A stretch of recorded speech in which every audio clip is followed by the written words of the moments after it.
Ассаламу алейкум ва рахматуллахи ва баракату. Бисмиллах, альхамдулиллах, вассалату вассаламу аля расулиллахи саллаллаху алейхи вассалям. Аллахумма шрах ли садри ва яссир ли амри ва ахлул уқдатам мин лисани яфқаху қавли. Аллахумма аллимна ма янфауна ва анфa'на бима алламтана ва зидна илма. Субханака ла илма лана илля ма алламтана иннака антал алимул хаким. После этого мы рассказывали вам из книги «Недуги сердца Муфсидатуль Кулуб».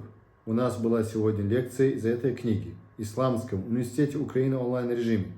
Сегодня у нас тема «Защита от лицемерия». Мы закончили, до сих пор рассказывали лицемерие и качество лицемерия, в которое пришло в Коране и Сунне. Сегодня расскажем вам, иншаллах, защита от лицемерия. Дабы защитить себя от лицемерия, мусульманин должен обладать благими качествами и совершать благие дела. Ниже перечислены некоторые из них. Первое из них теперь, чтобы защита была от лицемерия. Первое – раннее совершение молитвы. В свое время, первое время имеется в виду совершение молитвы, намаза, при котором человек застает открывающий такбир имама. Анас бин Малик приводит, радийаллаху анху, что посланник саллаллаху алейхи вассалям сказал: кто в течение 40 дней совершал молитву с общиной, заставая первый такбир, тому запишется 2 отречения.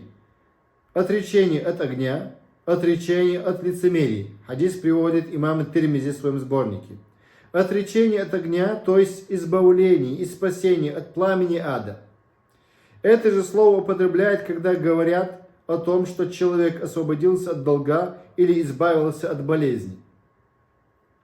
Что касается отречения от лицемерия, ат-Тайиби сказал, то есть он будет обезопасен от совершения деяния приверженца лицемерия в этом мире, и его деяния будут соответствовать деяниям искренних, а в мире вечном он будет обезопасен от наказания, которым будет подвергнут лицемер, и о нем будет засвидетельствовано, что он не является лицемером. То есть лицемер совершает молитву неохотно и лениво, а он совершает ее противоположным образом. Так упоминается в Аль-Миркати, Тухфатуль Ахвазия. Теперь второе, что защищает нас от лицемерия.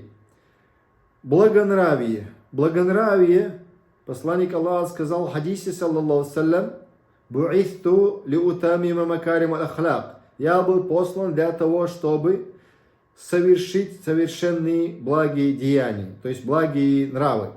Бу'ithtu, я был послан лиутамима, чтобы исполнить, совершить макарим аль-ахлак, благонравие. Итак, тут говорится благонравие, стремление к правильному пониманию религии. Благонравие и стремление к правильному пониманию религии. Это тебя избавит от чего? От лицемерия. Абу Хурайра, радийаллаху анху, передает, что посланник Аллаха, саллаллаху алейхи вассалям, сказал: 2 качеств не бывает у лицемеров: следование благим путем и глубоким пониманием религии. Имам Тирмизи это привел в своем сборнике. Опять повторяюсь, слово пророка, саллаллаху алейхи вассалям, 2 качеств не бывает у лицемеров. Призывая, кого призываем мы? Верующих призываем, чтобы у них не было качества лицемеров. И эти 2 качества не бывают у лицемера: следование благим путем, благонравия, и глубокого понимания религии. И так дальше этот хадис имам Тирмизи привел. Под следованием благим путем подразумевается стремление во всем следовать путем блага, там, где благо, да. И облачаться в одеяния праведных и воздерживаться от всего порицаемого явно и тайно. Тухфатуль Ахвазия, книга приводится это. То есть имам Тирмизи, есть шарх на этот сунан, Тухфатуль Ахвазия называется. Толкование имама Тирмизи сборника. Третье теперь, что нас защитит от лицемерия. Третье, милостыня, закат и садака. Закат и садака нас защитит от лицемерия. Милостыня, Абу Малик аль-Аш'ари приводит, радийаллаху анху, что посланник Аллаха, саллаллаху алейхи вассалям, сказал: тщательное совершение малого омовения – половина веры. Слова хвала Аллаху наполняет весы, Прославление и возвеличивание Аллаха заполняет небеса и землю. Молитва – свет, закат – доказательство. Закат что? Доказательство. Терпение – сияние. А Коран – довод в твою пользу или против тебя. Каждый человек выходит утром для трудов и зарабатывает воздаяние душой своей, либо освобождая ее, либо губя. Хадис приводит имам Муслим в своем сборнике Сахих Муслиме. Итак, милостыня имеется в виду тут что? Закат в первую очередь. А за милостыней следует что? Садака.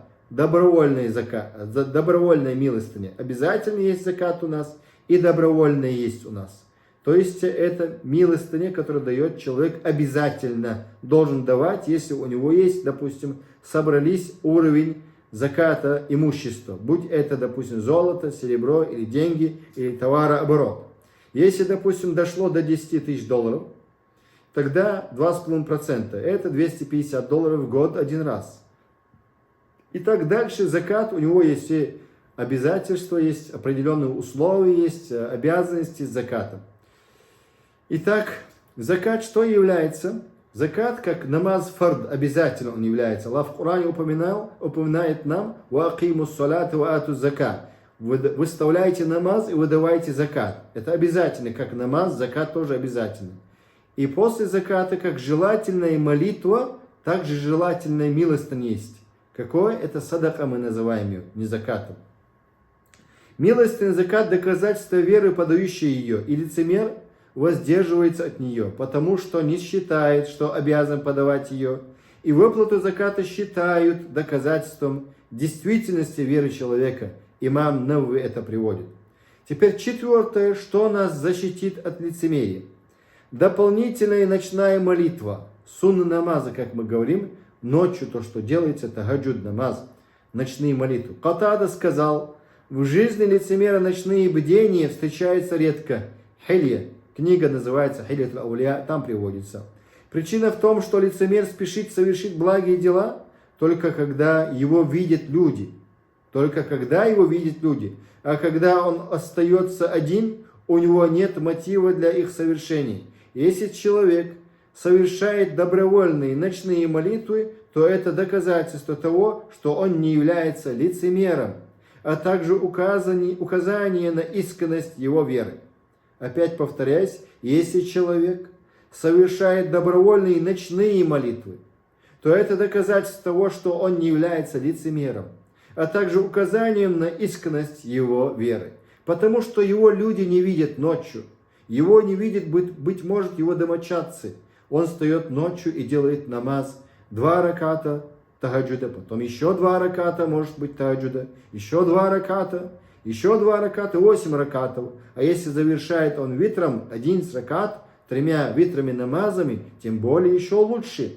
То есть 8 ракатов витра, то есть 8 ракатов тагаджуда и 3 раката витра. И так 11 ракатов еще лучше. А можно ли 2 раката тагаджуда? Можно, конечно, баракаллаху фикум, но лучше, больше, как мы сказали, как пришло в суннате посланника, саллаллаху алейхи ва саллям, 11 ракатов.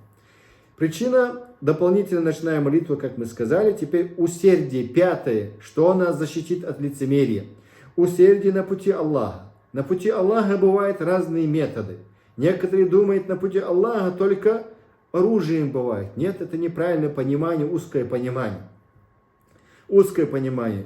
На пути Аллаха, усердие на пути Аллаха бывает словами, бывает пером, бывает имуществом помогают.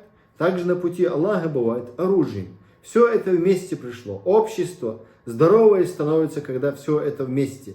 Когда без знания люди выходят с оружием, если у них нету знающих людей, руководителей, как говорится, люди силы и власти, если нету знающих людей, то это люди забвения. То есть, быть может, это заблудшие люди будут скорым образом. Потому что без знания, если что-то делается, люди начинают заблуждаться. Усердие на пути Аллаха, как мы сказали, бывает в первую очередь, так же, как Ибн Каим сказал, своей душой, а потом шайтаном, дьяволом, а потом бывает с врагом, и четвертый бывает с мунафиками, лицемерами, борьба словами бывает. Они словами портят нашу религию, и также ты защищаешь эту религию от лицемеров и лицемерия. Теперь, как мы сказали, баракаллаху фикум, в хадисе посланника, саллаллаху алейхи вассалям, было сказано, борьба на пути Аллаха бывает как словами, пером, и также финансово, также бывает и оружием. А как Ибн Кайм объясняет, баракаллаху фикум, борьба бывает своей душой, против своей души, аммаратум бису, душа наша, повелевающая плохим постоянно наша душа, и ты должен бороться против своей души, чтобы не слушаться свою душу. То есть не делать то, что желает все душа, а делаешь то, что желает Аллах, его посланник. То есть у тебя с тобой постоянно бывает джин. И этот джин тебе, если повелевает плохим, не слушайся его, а слушайся Аллах, его посланника. Если ты будешь его слушаться, он тебя сбивает, твою душу сбивает, а потом твоя душа тебе повелевает плохим постоянно. Аллах в Коране упомянул эту душу аммаратум бису. Другая душа у нас есть лаввама теперь, порицающая самого себя свои поступки. То есть контролируешь себя, очищаешь себя от чего? От неправильных поступков, от неправильного убеждения, от неправильного поклонения. Лаввама называется. Если ты сам себя не будешь порицать, если сам ты будешь обольщен самим собой, тогда ты испортишься. Это большой грех обольщения, оджб. Тогда, баракаллаху фикум, если не будешь порицать сам себя, ты не справишься. Но если ты справляешься, лаввама у тебя душа, порицающая самого себя, тогда получается что? Мутмаинна становится спокойная душа в конце концов.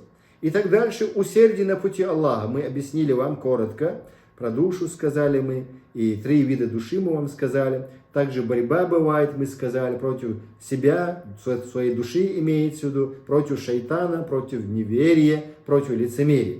И теперь, баракаллаху фикум, до этого также мы сказали. Усердие на пути Аллаха. Абу Хурайра приводит, ради Аллаху анху, что посланник Аллаха, саллаллаху алейхи ва саллям, сказал: кто умер, ни разу не сражавшийся и не задумываясь об этом, тот умер, будучи приверженным одному из ответвлений лицемерия. Хадис передал имам Муслим. То есть, ма лам юхаддис нафса, или ман лам юхаддис нафса, тот, кто не говорил сам с собой, что он будет бороться на пути Аллаха. Это уже бороться на пути Аллаха с оружием, баракаллаху фикум, непосредственно. И у него должно быть намерение. Намерение, хоть намерение, если не будет, это уже он умирает с качеством лицемерия. Должно быть намерение минимально. И должен быть, конечно, путь Аллаха. Ан-Навави теперь сказал этот хадис, объясняя, подразумевается, что такой человек уподобился лицемером, уклоняющимся от участия в борьбе на пути Аллаха для возвышения имя Аллаха и его закона, распространения его да'вата, его призыва. Поскольку отказ от борьбы на пути Аллаха одно из ответвлений лицемерия. Из этого хадиса можно понять, что если у человека было намерение совершить какой-то вид поклонения, однако он умер прежде чем совершить его, то он не заслуживает порицания, в отличие от того, кто умер, даже не имея такого намерения. Ан-Навави приводит этот хадис, объясняя. Сахих Муслими объясняет шарх, Сахих Муслим, имам Навави есть шарх. И там объясняется. Теперь 6. Частое поминание Аллаха. Частое поминание Аллаха, многие люди бывают беспечные. Быть может, он не лицемер. Но это является из качества лицемеров. Чтобы защитить себя от лицемерия, нужно поминать часто Аллаха, субхану ва та'аля. 6. Что? Частое поминание Аллаха. Ибн Кайм сказал, поистине частое поминание Всевышнего Аллаха защита. От чего? От лицемерия. Поскольку лицемеры мало поминают Аллаха. Всевышний Аллах сказал о лицемерах: и поминая Аллаха лишь немного. То есть лицемеры не поминают Аллаха. Сура Ниса, 142 аят. Кааб говорил: кто часто поминает Всевышнего Аллаха, тот не имеет отношения к лицемерию. Поэтому Аллах знает обо всем лучше. Всевышний Аллах завершил суру. Лицемеры.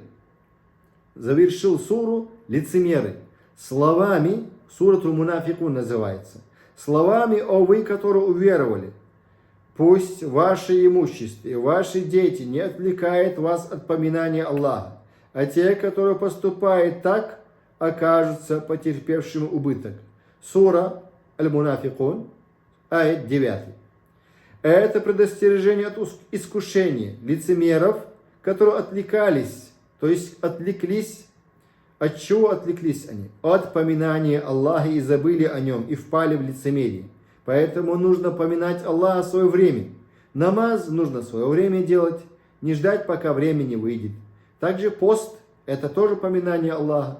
Закат – это поминание Аллаха. Как ля иляха илляллах Мухаммад Расулуллах – поминание Аллаха. Также намаз в свое время делать. Вакими салата ли зикри, Аллах сказал. Выставляй намаз для того, чтобы поминать Аллаха. И все эти виды поклонений на делах мы поминаем Аллаха. Законы Аллаха, если мы практикуем, мы поминаем Аллаха, получается, баракаллаху фикум. Когда ты видишь человека в одежде мусульман, ты видишь, что он поминает Аллаха, и ты начинаешь поминать Аллаха. Когда женщину ты увидишь, скромную, одетую, подобающим образом, верующей женщине, как верующие женщины были раньше, как Мария, мать Иса ибн Марьям, алейхиссалям. Итак, жены пророка, алейхиссалату вассалам, и также, ради Аллаху анхунна. Пусть Аллах будет ими доволен. Они закрывались, и эта одежда нам поминает о чем? Поминание Аллаха. Они поклоняются Аллаху, будучи в одежде. Они поклоняются Аллаху, будучи в одежде. Как они? То есть оживили этот закон, значит, они поминающие Аллаха. Быть может, лицемерка скрывается так, да, быть может, но сама одежда – это поминающая Аллаха. То есть шариатский хиджаб называется, покрывало шариатское, поминающий Аллах. Всевышний Аллах завершил суру лицемеры, как мы сказали, словами: «О вы, которые уверовали, пусть ваше имущество, ваши дети не отвлекают вас от поминания Аллаха, а те, которые поступают так, окажутся потерпевшим убыток». Сура Аль-Мунафикун, 9 аят. Это предостережение от искушения лицемеров, которые отвлеклись от поминания Аллаха и забыли о нем и впали в лицемерие. То есть поминать Аллаха нужно постоянно. Одного из подвижников спросили о хариджитах. Хариджиты – эти люди, которые вышли против правителя мусульман, против исламского правителя мусульман, как Усман бин Аффан, Али бин Аби Талиба и других правителей мусульман шариатских. Одного из подвижников спросили о хариджитах, те, кто вышли против правителя мусульман. Также они, хариджиты, делали такфир за большие грехи, коротко говоря. Являются ли они лицемерами, спросили о хариджитах. Сподвижника спросили, лицемерами являются именно хариджиты. И он ответил: нет, лицемеры поминают Аллаха лишь немного. Это один из признаков лицемерия. Редкое поминание Всевышнего Аллаха и уверенность человека в том, что лицемерие ему не грозит. Это опасность. Умар бин Хаттаб, ради Аллаху анху, он боялся, что у него лицемерие. Спросил он Хузейфу: «Халь саммани Расулуллахи саллаллаху салям ана мина мунафикин?» У него, Хузейфа, был, как говорится, список тех людей лицемеров. Он знал поименно. Пророк Мухаммад саллаллаху салям ему доверил, но не Умару. Как говорится, госбезопасность, да? И он спрашивает Хузейфу: я там в списке есть или нет? И он сказал ему: нет, тебя нет в этих списках. И нет, говорится, и он ответил: нет, лицемеры поминают Аллаха лишь немного. Это один из признаков лицемерия. Редкое поминание Всевышнего Аллаха и уверенность человека в том, что лицемерие ему не грозит. А Умар боялся. И другие сподвижники, конечно. Всевышний Аллах слишком великодушен для того, чтобы подвергнуть испытанию лицемерием сердце. Поминающий его, тот человек, кто поминает Аллаха часто, Аллах его не подвергнет чего? Лицемерию. Это испытание постигает сердце, отвлекающееся от поминания Аллаха. В книге Вабили приводится это. 7 теперь. Обращение к Аллаху с мольбами. То, что нас защитит от лицемерия. Джубайр ибн Нуфайр передает, что я зашел к Абу Дарда. Абу Дарда, войдя в его дом в Хомсе, когда он был, и застал его молящимся на том месте, где он обычно совершал дополнительные молитвы. Сел для ташахуд намаза, ташахуд называется ат-тахияту лилля. Сев для ташахуда, он принялся просить у Аллаха защиты от лицемерия. Когда он закончил молитву, я спросил: да простит тебя Аллах, о Абу Дарда, какая связь с тобой, какая связь между тобой и лицемерием? Его спросили. То есть Абу Дарда боялся лицемерия. Да простит тебя Аллах, он сказал Абу Дарда, какая здесь связь между тобой и лицемерием? Он ответил, прости, о Аллах, прости, о Аллах, прости, о Аллах. Кто защищен от испытаний? Кто защищен от испытаний? Клянусь Аллахом, человек поддается искушению в одночасье и отворачивается от своей религии. Сиеры приводится это. Сиеры Алям Нубаля. Итак, Абу Дарда боялся лицемерия, прибегал к Аллаху за защитой от лицемерия. Сел для ташахуда, он принялся просить у Аллаха защиты от лицемерия. Эти слова внимательно задумайтесь. Если такие великие люди боятся лицемерия, как нам не бояться лицемерия? Сколько мы видим людей, присутствующих на уроках, шариатских уроках, исламских уроках. Мало людей присутствует. Это признак чего? Мало поминает Аллаха. Нужно побольше присутствовать на шариатских уроках. Не у сектантов, будьте осторожны. Если вас призывают к своему секте, будьте осторожны. А если вас призывают к исламу, призывают вас к Аллаху, Господу миров, нашему Создателю, побольше требуйте такие знания. Сел для ташахуда, он принялся просить у Аллаха защиты от лицемерия. Поминающий Аллаха много, это защита от лицемерия, поэтому Абу Дарда был таким образом. 8 теперь. Что нас защитит от лицемерия? Любовь к ансарам. Мы должны любить ансаров. Это является одной из качеств, чтобы мы были защищены от лицемерия. Любовь ансарам или сподвижникам. Анас бин Малик приводит, ради Аллаху анху, что посланник Аллаха, саллаллаху алейхи сказал, признак веры – любовь к ансарам, а признак лицемерия – ненависть к ансарам. Бухари и Муслим приводят этот хадис. И как мы видим, секты, им подобные шииты, их последователи, секты разных видов, они начинают обсуждать Муавию, начинают обсуждать Али бин Аби Талиба, ради Аллаху анху. Пусть Аллах будет доволен всеми сподвижниками. Аллах в Коране сказал, ради Аллаху анхум ва раду ан. Аллах ими доволен, и они тоже довольны Аллахом. И кто-то начинает умничать и говорить о сподвижниках, начиная, принижая их достоинство сподвижников. Достаточно этот один аят просто замолчать. Некоторые начинают осуждать сподвижника их деяния, баракаллаху фикум. Сделали ичтихад и ошибся человек. Сподвижник, ради Аллаху анху, если сделал ичтихад и ошибся, ему одна награда. Если он сделал ичтихад сподвижник, и он сделал правильный ичтихад, ему 2 награды. А если неправильно, ему 1 награда. Али и Муавия, о них я говорю. А некоторые сектанты осуждают их действия, их ичтихады, их умозаключения. Баракаллаху фикум. Итак, мы поняли, что любовь к ансарам, любовь к сподвижникам, это является что? Наша обязанность. Верить Аллаху и Его посланника – наша обязанность.